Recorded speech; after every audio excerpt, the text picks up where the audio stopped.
Welcome to the She Said Privacy, He Said Security podcast.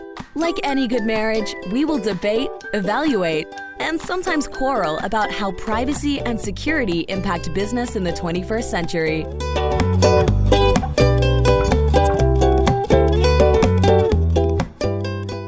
Hi, Jody Daniels here. I'm the founder and CEO of Red Clover Advisors, a certified women's privacy consultancy. I'm a privacy consultant and certified informational privacy professional, providing practical privacy advice to overwhelmed companies.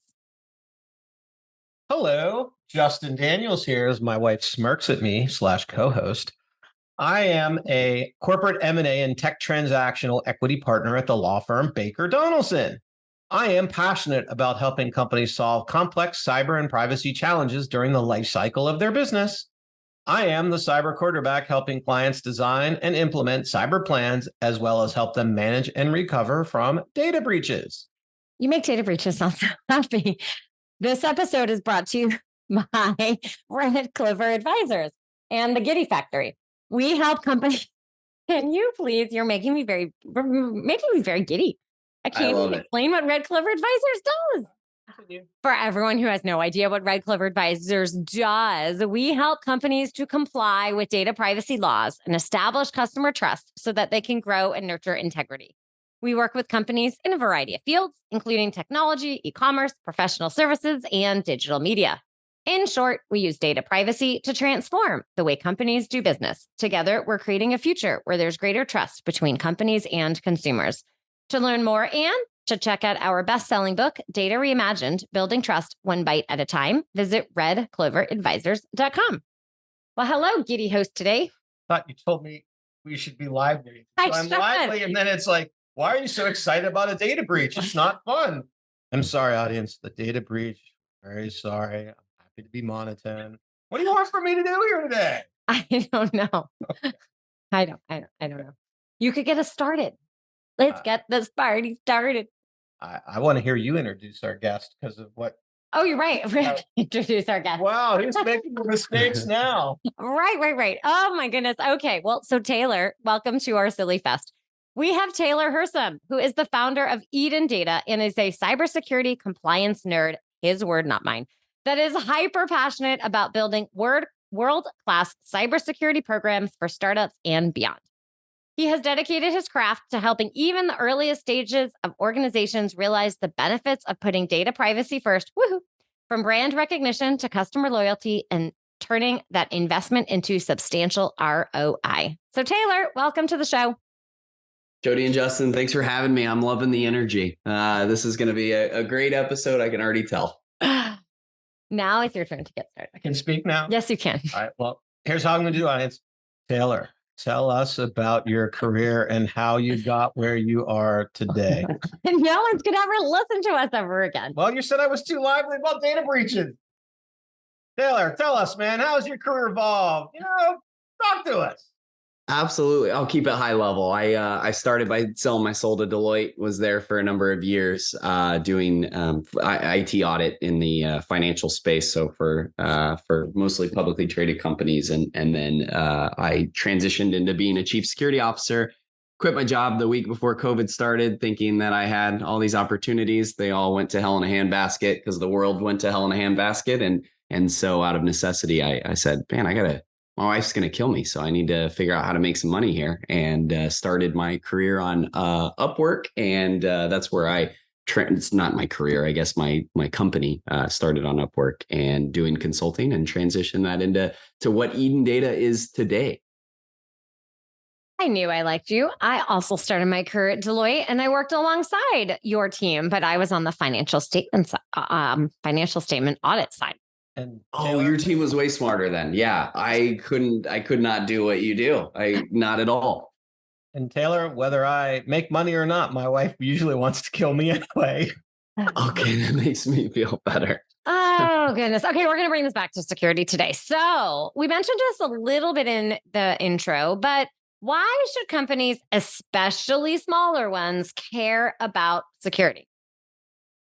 Oh my goodness. So it's a great question. It's also, I feel like everybody has a different answer to it, but in reality, we have become a world driven by data, and data is definitely the most precious commodity that we have. A lot of people don't understand what that statement means. They think that just a bulk repository of data is more valuable than cash. But in reality, it's what that data says. It's what it's plans to our fighter jets. It's proprietary information on a publicly traded company. It's your personal health information. That is what is valuable. And so every single company in the world has become some sort of data company. And therefore, there's a need for us to be able to protect said data because of the value of it and because of the implications it has on individuals globally, as well as businesses. I think the other thing, though, that's the personal side. On the company side, it's also something that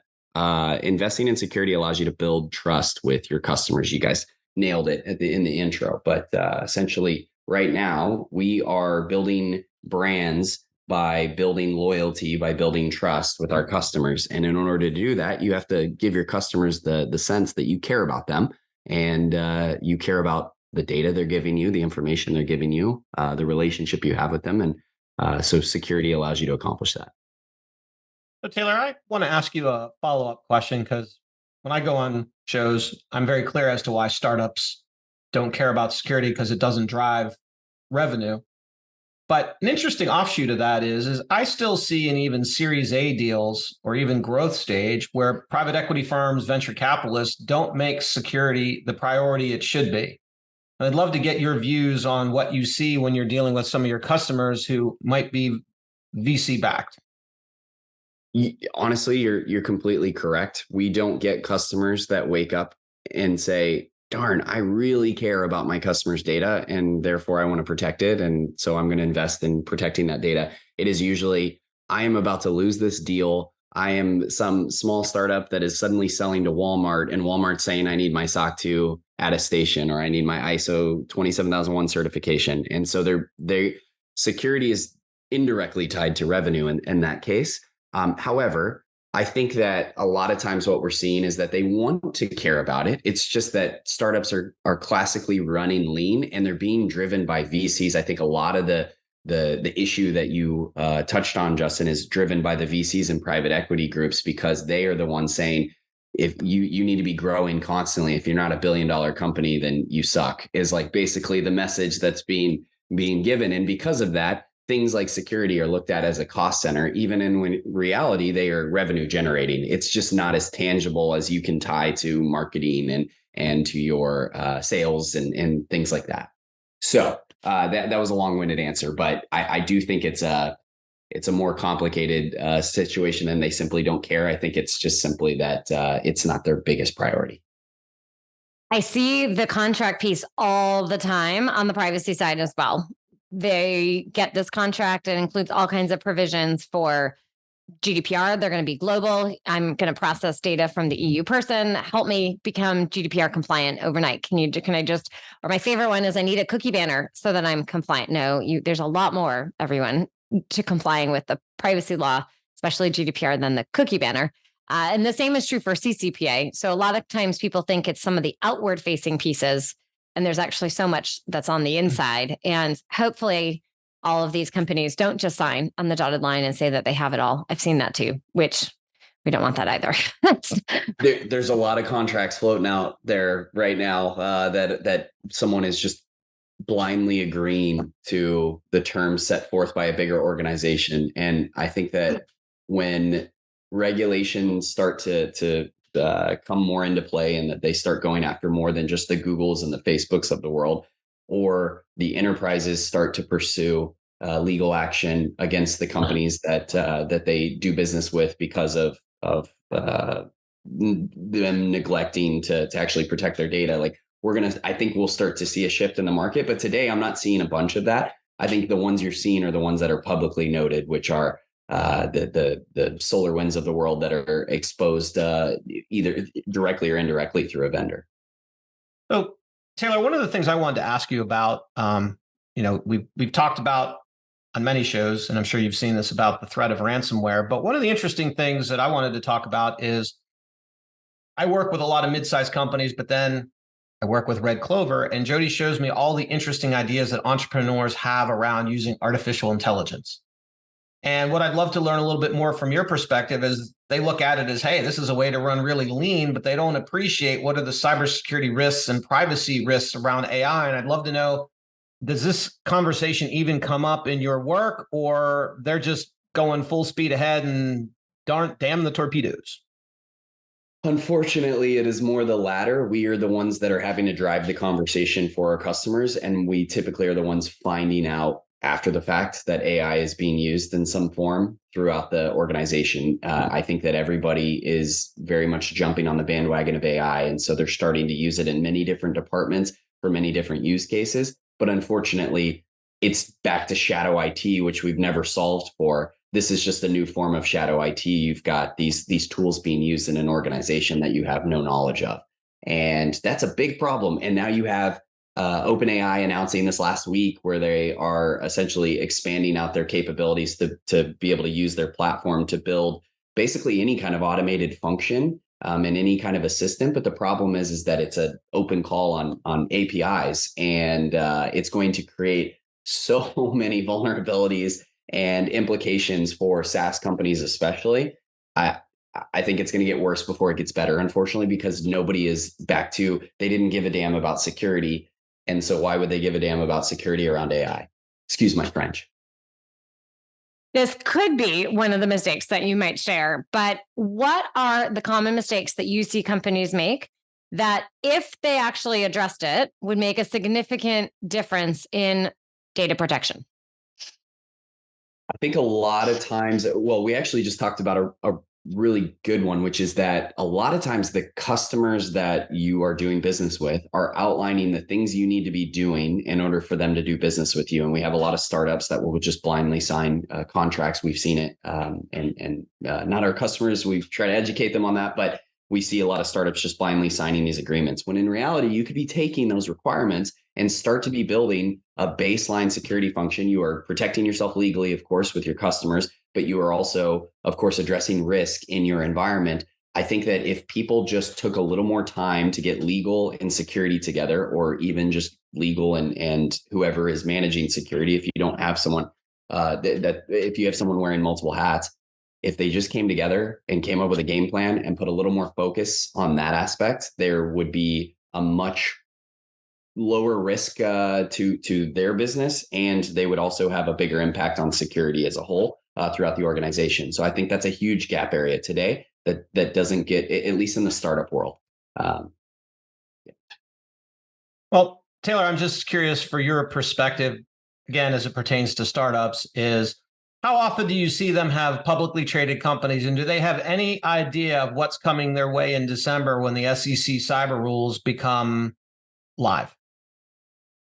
How many of them are serving publicly traded companies? Yeah. And then if they are, do they have any sense that come December, they're going to be in scope for the SEC cyber rules? Because if they have a data breach and it's material to the publicly traded company, the publicly traded company in turn will have to report it to the SEC.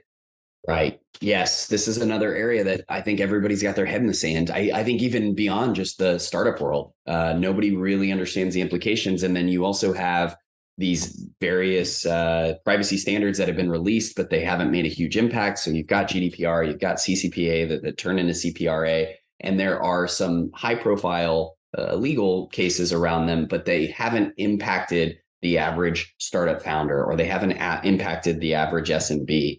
And so I think that because of that, it's like the boy who cried wolf.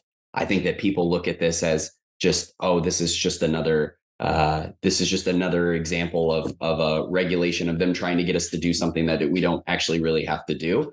And until people start to feel the pain, I don't think we're going to see a snowball effect of people adopting privacy standards, people adopting better security standards.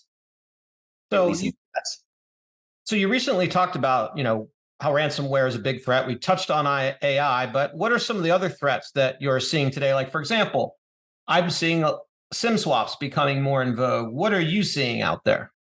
Interesting. I definitely think that network attacks across the board, just we've seen a lot more of an uptick with our customers that have SaaS platforms that they're providing some kind of business solution to another business and they have a publicly facing app, they are starting to, there's an uptick in the amount of attacks and attempts on those applications, on their websites, those sorts of things. And a lot of the speculation is because of the increase in nation state driven attacks. So we're certainly seeing that as well. China and Russia are upticking like crazy in terms of the amount of attacks that they're putting out. And there is also this higher drive for intellectual property and data in general. So we're seeing the results of that just in the threat intelligence and vulnerability management programs that we're building for our customers. We talked a little bit before, and Taylor, you said a lot of times these companies are going to get a big contract and it says, I need to be SOC 2 compliant. I need an ISO certification. And they go to Google and try and figure out what is it that they have to do. Up pops some service companies like Drata and Vanta and some others. And oh, poof, that will be a magic bullet. But I know that Eden Data works with a number of those companies from an implementation standpoint. Can you share more about what do these companies offer? And for a company looking to utilize one of these services, what is involved? Ooh, yes, this is an area I'm passionate about. I certainly think that the increase in the use of GRC platforms and compliance automation platforms and all these other buzz terms that they're using, I think that it's overall a net positive. But I do not think it's the panacea of compliance by any means. And unfortunately, a lot of the marketing out there is that it is. And you can get SOC 2 in a matter of weeks and everything's super easy. But all it is putting documentation out there that allows you to pass an audit. It doesn't really impact, like people do not have a deep understanding that you have to go and implement processes that address risk in your environment to reduce your risk posture. And so a lot of these GRC platforms are focused purely on compliance and helping you get through SOC 2, ISO, GDPR as quickly and efficiently as possible. We leverage the tools because we think that there's a couple great benefits of these platforms. One is automation. I'm a big advocate for automated controls. I think humans are pesky and busy and they make mistakes. And if we can take as many controls off of their plates, that things that a person has to do to address a risk, if we can replace that with a system doing that same thing in order to address a risk, that is a much more effective process. And so these platforms, they can integrate with your background check provider. They can integrate with your AWS or Google Cloud or wherever your platform is hosted. And you can integrate with all of these different systems, pull data in, and get alerts on a continuous basis versus in a manual manner when you have to log into those platforms manually to be able to check for different compliance and security checks. So for example, like, do you have logging turned on for all of your S3 buckets? Do you have encryption turned on for all of your S3 buckets? Things like that. It's very helpful. So that's one mechanism. And then I think the other mechanism is just having central repository for all the things you're doing related to security and compliance. A lot of customers don't have, or a lot of companies don't have that. It's all over the place. They have policies in one place and procedures in someone's head, and they don't have anything very standardized. And so these platforms allow you to at least have a central location where you say, this is my procedure. This is the policy associated with that procedure. This is the person that owns that procedure. And I get a reminder to that person every time this procedure needs to be executed on. It's kind of like the nagging mother-in-law. So I love it. And I think that it creates a lot of efficiency in your security program. I don't think it solves for what we're talking about today. If I have a central place for all my policies, one of the challenges is the people in the company actually might need to know about the policies. Are any of these tools creating or have anything where they are the central place for the rest of the company? Or can you share how are companies essentially sharing out their policies to their employees, right? I might create it in one place, but now what is a best practice that you're seeing in terms of how to share the actual policies so Jody, the employee, knows what to do? This is one of the big features that I love about these platforms. There are a few of them out there that do not have the feature of being able to share policies and acknowledge their acknowledgements in there. And I think that's insane because you need to be able to have, as you mentioned, a central repository with an audit history, an audit log of the policy itself. and you need to be able to share it with all employees and capture their acknowledgement of the policy. So you have more than just someone telling you, hey, I read it. You actually have the ability to, you can even record like how long they spent in the policy before acknowledging it and little things like that. So you can start to see adoption rates and then of course meet the compliance requirements related to SOC 2 and ISO, which have compliance requirements around acknowledgement of policy. So they are, I know Drata does this. We work heavily with Drata and a couple other of the platforms do this as well. And it's an awesome feature. It's a very good feature. Thank you for sharing. Are you excited about this feature? You're thinking about this feature? Justin looks fired up about this feature. I could be. So Taylor, when you're not involved running your cyber company and you might be out at night, you're at a cocktail party, hanging out with somebody like Jody, what might you give someone if they say, hey, what's your best security tip at a party?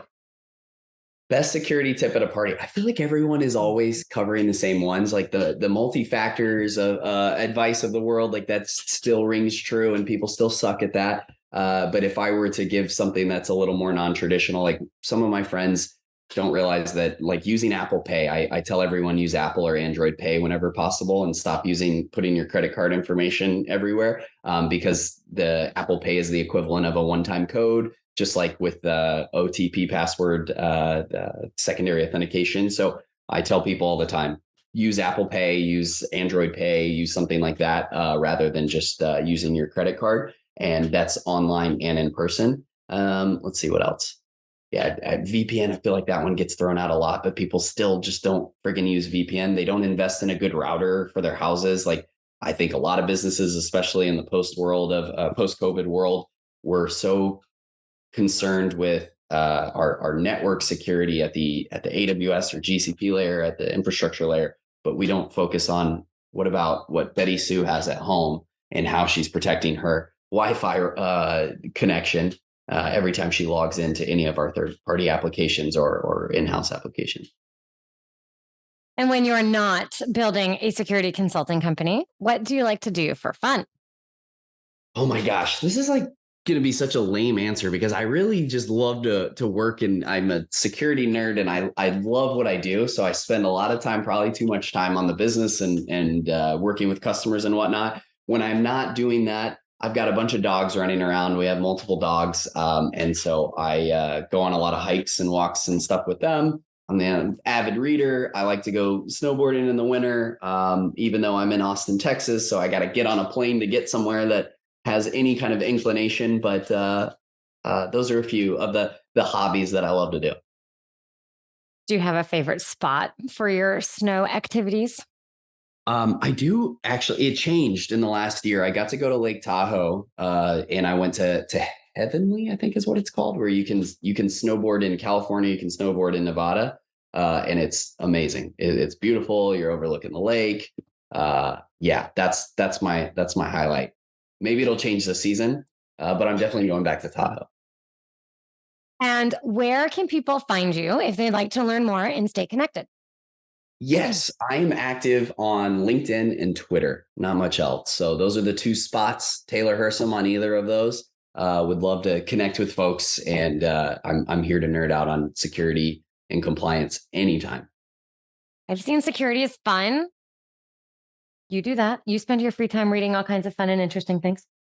Yes, I do. I don't, it's kind of, if you're going to be in this industry, there's always something new to learn every single day. Why I like it. Any good books, Justin or Jody, that y'all have read on the topic of security, compliance, or privacy that from the last 6 months, like anything that is a highlight for y'all? No, you can't do that. Yeah, I want to. No, you can't. Why not? Because do you have any extras that you'd like to share? You were going to plug your, I mean, besides y'all's book, of course, is what I meant to say. I read an interesting book by a New York Times author about the black market for 0 days all over the world. Call what it's called. I'm trying to remember the name. I read it. It's I think it's like why the world ended. It's all about the 0 day. Oh, this is how they tell me the world ends? Yes, that's it. You got it. Phenomenal book. I got through it. It was a little dense, but I learned a lot and how scary it is and how people don't appreciate that cyber threats and the 0 days are like a weapon of mass destruction. Battlefield Cyber just released like just a couple months ago, and that's the book I've been reading presently, and I highly recommend it as well. Like how Michael McLaughlin? Yes, exactly. Yes, I know Michael. Yeah. What a phenomenal book thus far. I'm halfway through, so maybe but that's another one I'd give a recommendation on. Well, perhaps we need to have a book club podcast next. There it is. But today, Taylor, we're going to say thank you for stopping by and joining. These are some really helpful tips, and we are glad that you were here to be able to share them. So thank you so much. Thank you so much for having me, to both of you. And thank you for the listeners taking time out of their day to listen to this podcast. Thanks for listening to the She Said Privacy, He Said Security podcast. If you haven't already, be sure to click subscribe to get future episodes and check us out on LinkedIn. See you next time.